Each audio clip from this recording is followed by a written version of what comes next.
You can push the power 2 times. What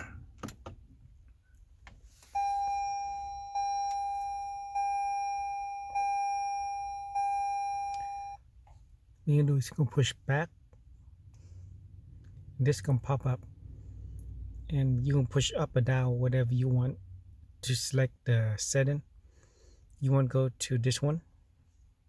After they go to the right,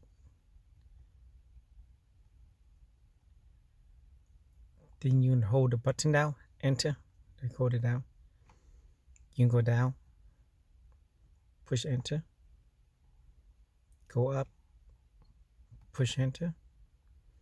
That's it. So now you want to go back, you go back, back, and when you get to here, you can push up or down wherever you were last time. And that's it.